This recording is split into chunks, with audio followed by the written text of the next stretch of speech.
नवजोत सिंह सिद्धू से बात की, जिन्होंने उन्हें देखा था 1989 में, लेकिन एक और खिलाड़ी जो उनके ओपनिंग पार्टनर रहे, अगर उनसे बात नहीं की तो नाइंसाफी हो जाएगी। सौरव गांगुली, दादा वेलकम बैक सबसे पहले। और क्या मौके पे आप वापस आए, आपके सबसे सक्सेसफुल जो ओपनिंग पार्टनर थे, आप क्रिकेट को अलविदा कहेंगे, एक बहुत ही इमोशनल मोमेंट। ज़रूर इमोशनल मोमेंट है, बट ऐसा मोमेंट जो हर खिलाड़ी के लाइफ में आता है, और मैं यही समझता हूँ कि ये डिसीजन सही है उनके लिए और उन्होंने सही समय पर सही डिसीजन लिया है। लेकिन हम बात कर रहे थे, हमने शहरी बाजी से पूछा ऑफ द फील्ड हमें मोमेंट्स बताइए, ऑन द फील्ड तो हम हमेशा फुटेज निकाल के देख सकते हैं, आप बताइए ऑफ द फील्ड सचिन के साथ क्या बातें होती थी, कैसा उनके मैनरिज्म्स, क्योंकि एक भी सवाल या निशान कभी नहीं लगा, कोई दाग नहीं करियर पे, और भगवान का उन्हें दर्जा दिया गया है। देखिए ज़रूर ऑफ द फील्ड वो बहुत अच्छे इंसान है, माइल्ड किस्म के इंसान है। मैं उनको छोटा से देखा हूँ, 14 साल की उम्र में जब दोनों गए थे इंदौर, वासु परांच पे के हमारा कैंप लगा था इंदौर में अंडर 15, तो सचिन तेंदुलकर को नेट से बाहर नहीं निकल सकता था कोई, एक्चुअली खींच के निकलना पड़ता था कि चलो निकलो, क्योंकि बाकी लोगों को भी बैटिंग करना है। ये छोटे उम्र से उनकी क्रिकेट जीवन में इतनी इंटेंसिटी थी और अपनी लाइफ एंजॉय करते थे, क्योंकि इतने समय प्लेयरों के साथ बिताते थे।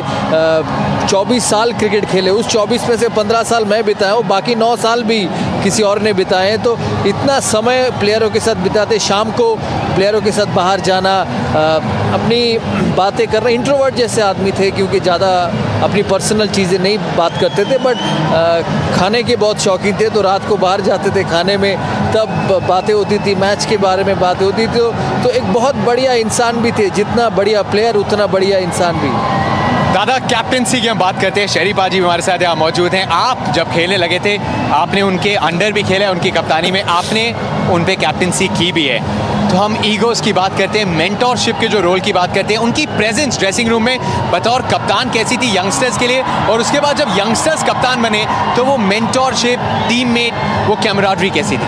देखिए उनकी चरित्र इतनी अच्छी है, इतनी ठंड किस्म के आदमी है, हर एटमॉस्फेयर में एडजस्ट हो सकते थे। जब हम आए थे तब वो हमारा कप्तान था, वनडे की शुरुआत की, ओपनिंग तब वो कप्तान बने थे इंडिया के लिए। जयपुर में मुझे अभी भी याद है जब वो मुझे रात को आके कहे तुम्हें ओपन करना है वनडे क्रिकेट में, और हमने ओपन किया, फिर खुद कैप्टन बने, वो खेले हमारी कप्तानी में। हमेशा एक टीम के साथ एक ड्रेसिंग रूम में मिल जाते थे, क्योंकि सबका एक ही लक्ष्य था कि अच्छा क्रिकेट खेलना है, कि कप्तान बने या ना बने। और उनके साथ राहुल द्राविड हो, अनिल कुंबले हो, VVS लक्ष्मण हो, ये सारे महान खिलाड़ी रहे हैं इंडिया के लिए, और इन सब ने कहीं ना कहीं समय कप्तानी की है, कभी हमारे अंडर, कभी हम उनके अंडर, तो ये एक अच्छा एक सिचुएशन बन गया था टीम में, क्योंकि सारे बहुत बड़े प्लेयर थे और सबको कप्तानी, सब कैप्टनसी मटेरियल थे जो कहते हैं क्रिकेट में, और किसी ना किसी समय कप्तानी की है।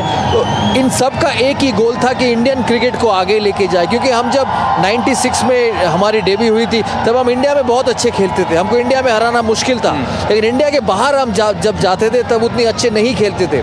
तो इस टीम में 2099-2000 साल से ये एक डिटर्मिनेशन आया इनमें कि हमें बाहर भी जाके अच्छा खेला। ऐसा नहीं कि तेंदुलकर 100 बनाएगा या द्राविड बनाएगा या गांगुली बनाएगा, हमको ऐसा टीम अच्छा खेलना है, और जिसके लिए लास्ट 11-12 साल से, हाल ही में ऑस्ट्रेलिया इंग्लैंड सीरीज छोड़ के लास्ट 11-12 साल से बहुत अच्छी खेली है इंडियन टीम बाहर stadium. And through all this, we've got our stars arriving. Saurav Ganguly has joined Sunil Gavaskar as well. It's an SG evening, and Saurav is somebody who probably saw Tendulkar closer than anybody else. How many matches did you open together in? Do you remember top of your head at all? I think around 200 games as an opener in one-day cricket. And you saw him from 19 yards away, so you probably know him better than anybody else as a batsman. I think we all know how good a batsman he is, but what was very good about him was his adjustability. He adjusted to different conditions very well. And I'll give you an incident. You know, we were in South Africa in '97, and we were playing the second test in Cape Town. And Sachin batted in the nets, and in the morning he was doing some knocking, because he never likes to go in the nets in the morning of the game. And I had some hit in the nets, and I was standing next to him, and then I saw him go and walk into the test match. He had a completely different footwork, and he went on to get 160 in that game. And I asked him, because I watched him closely, and I asked him after the game that, right throughout the series and even at the nets, I didn't see you do that. Even in knocking, I didn't see you do that. What made you do it in the ground? Because as a player, we all tried it in the nets before we did it at the game. And he was straight away in the game, moving across to Alan Donald, and he got 160. He said, I felt he was hurrying me. I tried this feet movement, it worked, and I went through it. And the next test match, he came with a completely different feet movement. And I think that's where his speciality lies. He adjusted to different conditions. I'm sure he did it as well, because he played the best fast bowlers in the world against the West Indies in that era. And I'm sure he must have done it as well.